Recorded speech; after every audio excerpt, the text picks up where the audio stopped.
Playing video games or surfing social media on your phone is probably not an issue for you.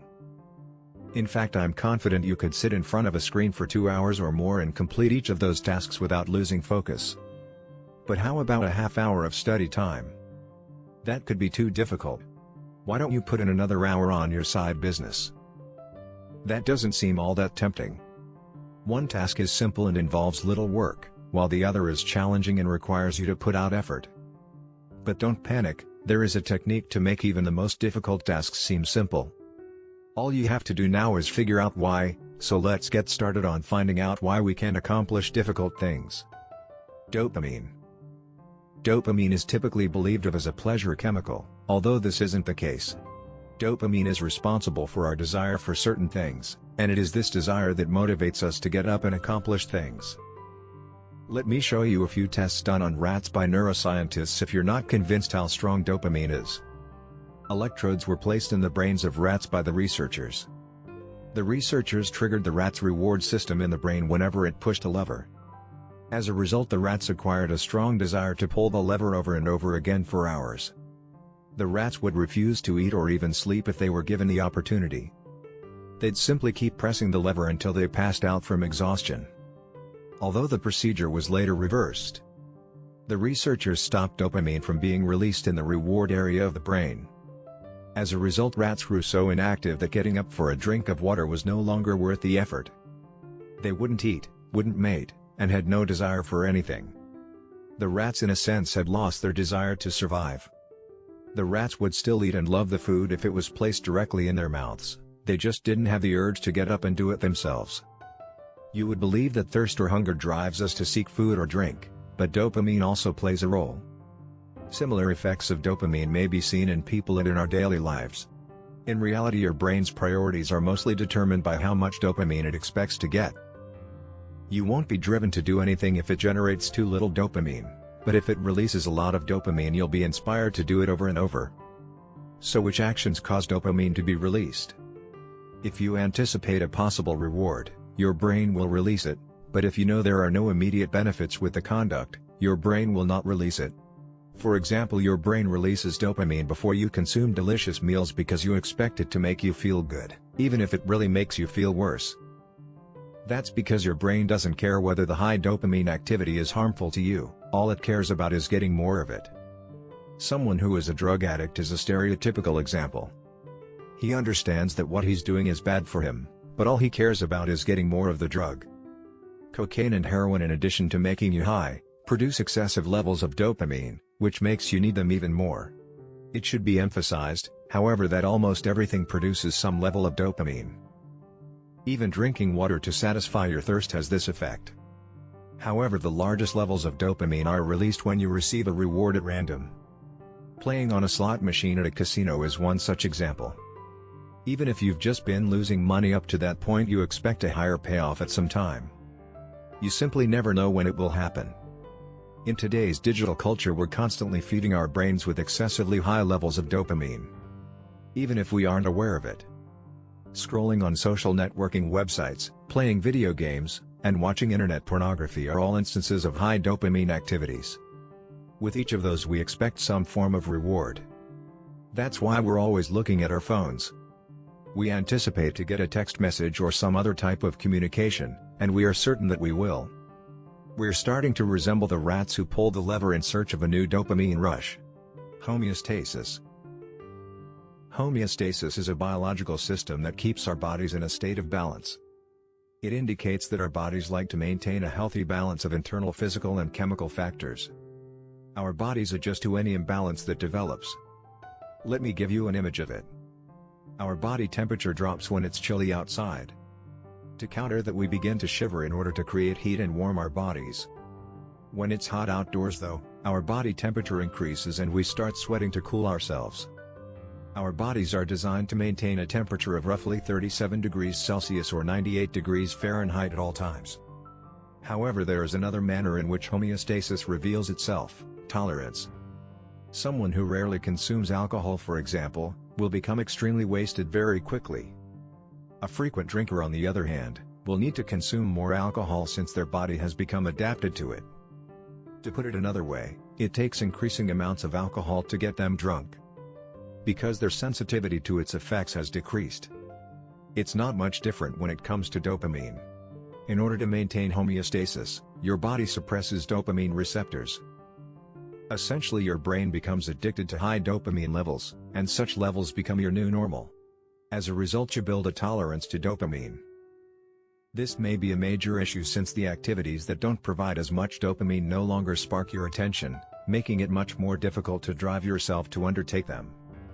Because they don't produce as much dopamine as items that do release a lot of it, they seem dull and uninteresting.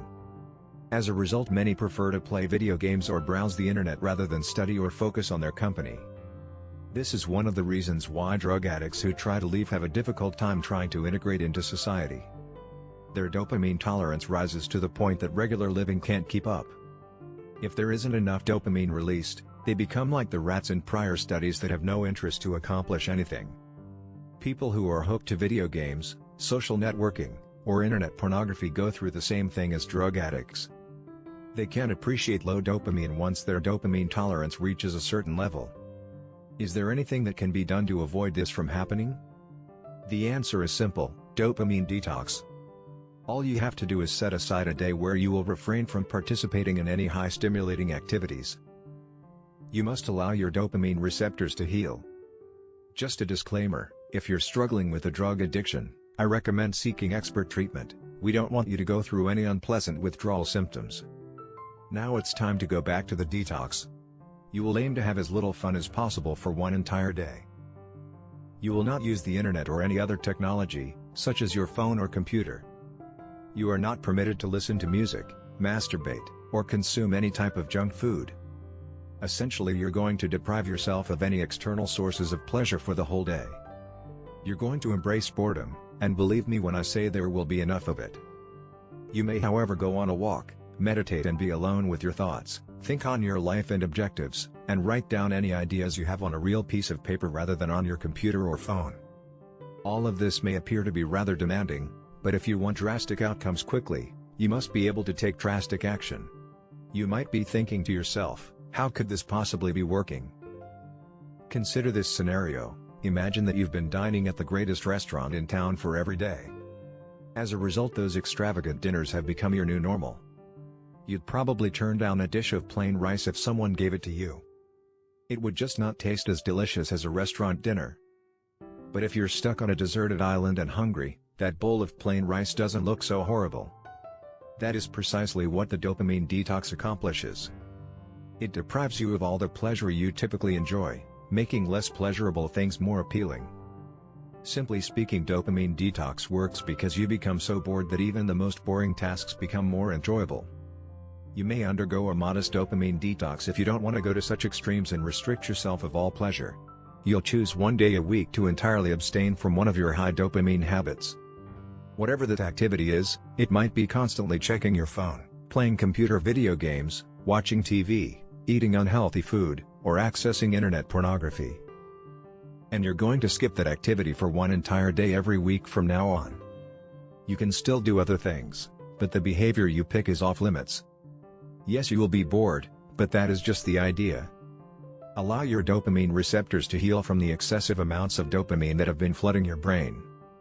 And boredom will motivate you to do other things that day, activities that you would typically put off because they don't generate as much dopamine, but are easier to accomplish since you're bored.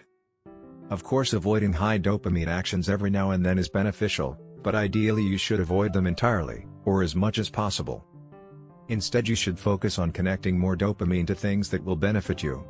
And what I discovered is that your current high activities might work as a motivation to seek activities that will provide you with long-term rewards.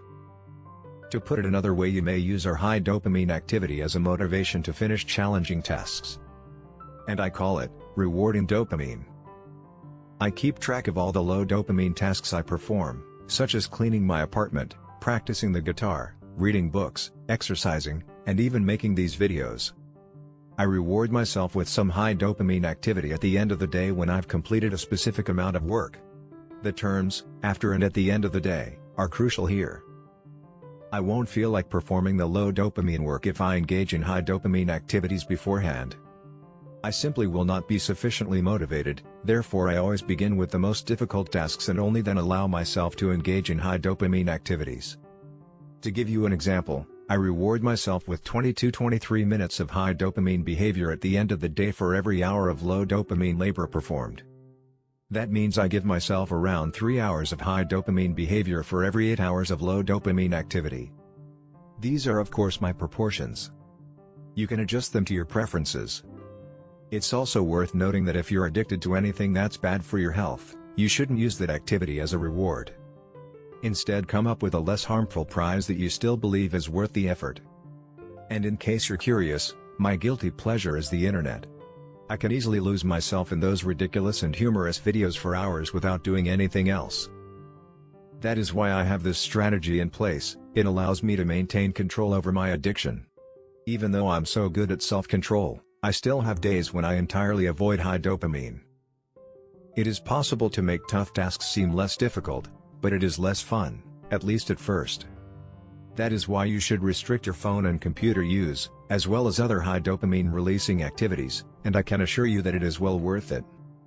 So if you're having trouble staying motivated, start detoxifying your brain of dopamine as soon as possible.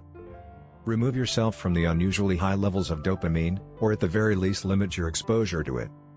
Normal low dopamine tasks will become enjoyable again, and you will be able to do them for longer periods of time. To some extent we are all dopamine addicts, which is a good thing since dopamine encourages us to achieve our objectives and develop ourselves. However, it is up to you to pick where you will obtain your dopamine.